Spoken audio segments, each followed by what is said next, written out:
Rain soaked the pier. Brad's blade pressed into Emma's neck. $20 or she dies. Her muffled cry, "Daddy?" I lunged. We plunged into black water. Rain hammered my penthouse windows when I called Sarah. 3 rings. Silence. Then, "Jack? Or do you prefer Alexander Cain now?"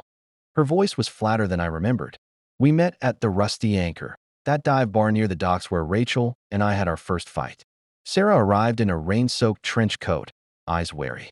No hug, just a manila envelope slid across the sticky table. Inside, photos.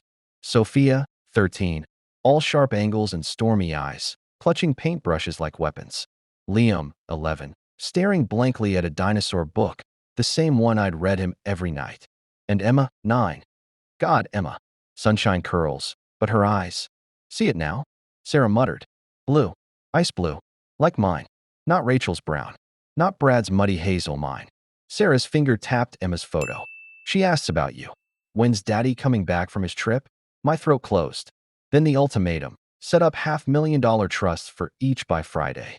Or I take them where you'll never find them. I nodded, numb. As she stood to leave, she dropped the bomb. "The test was wrong, Jack. Emma's yours. Rachel tampered with it. Afraid you'd leave if you knew only one was yours." My PI, Vargas, found Brad in Miami, not sipping mojitos on South Beach, sweating through a stained janitor's uniform at a decaying strip mall. Vargas' surveillance photos told the story. Brad sharing a moldy studio with a weary woman named Linda, bragging about his high-powered consulting job while eating dollar store noodles. The irony tasted bitter. He'd bled Rachel dry for this. I flew down, cloaked in Alexander Cain's armor, tailored suit, cold smile. Confronted him outside a grimy laundromat. "Mr. Henderson?" "Alexander Cain. I've admired your work ethic." His eyes lit with desperate hunger. I dangled the bait, $90,000. Custodial consultant at my Seattle HQ, relocation paid. He took it like a starving dog. Never recognized me. Not even when I watched him pack his pathetic life into 2 suitcases, lying to Linda. "Told you, babe. Big promotion. Day 1 at Cain Tower." I made sure his uniform was 2 sizes too big. Baggy, humiliating. Assigned him to clean the executive floor, specifically my office. I sat behind a $500,000 desk, watching him scrub. Spilled latte Brad. By the window. He crawled. Scuff mark. Near my chair. He scraped at the Italian marble with trembling fingers. I took calls loud. "Transfer the $20 million, Chad." Small change. Just to see him flinch. Later, hidden cameras caught him rifling my desk. He photographed patent schematics for Project Phoenix, my green energy grid. Stupid. I'd planted those. Then Sarah called, voice urgent. "Rachel's locket?" I cracked it open. Not just a photo, a USB drive. "From your 10th anniversary." She called it the black box. Before I could react, my security chief buzzed. "Sir, Henderson just accessed your private cloud. Sent encrypted files to Cedar Grove." Brad's revenge, exposing Alexander Cain as Jack Miller, to the woman whose mind he'd already shattered. Cedar Grove's alert came at midnight.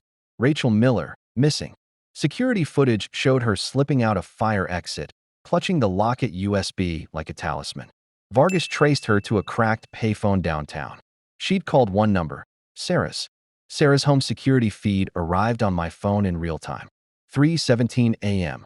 Rachel materialized from rain-soaked shadows, hair wild, eyes burning with a terrifying clarity. She didn't ring the bell. She kicked. Wood splintered. "Where are they?" she shrieked into the hallway cam.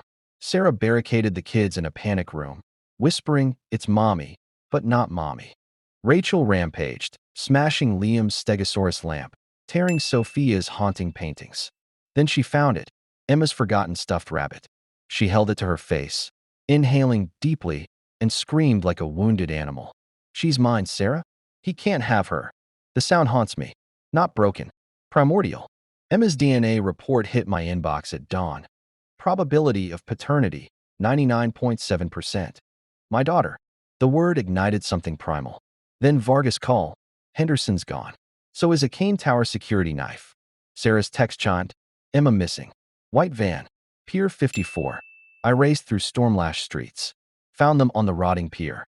Brad gripped Emma, duct tape over her mouth, the serrated blade kissing her throat. Rain plastered his hair, madness in his eyes. "Transfer $20 million to this account," he screamed, waving a burner phone. "Or I swear, I'll show you what stamina really means." Emma's muffled sob tore through the wind. "Daddy?" 5 years of frozen rage detonated. I didn't think. I lunged. Not for the knife. For his eyes. We crashed through the rotted railing. Salt water swallowed his scream. I clung to a barnacled piling, Emma's hand locked in mine. Brad vanished into the black swell. The last thing I saw? Rachel watching from the docks, smiling. They never found Brad's body. But 3 days later, Rachel left Cedar Grove a free woman, and a package arrived at my tower.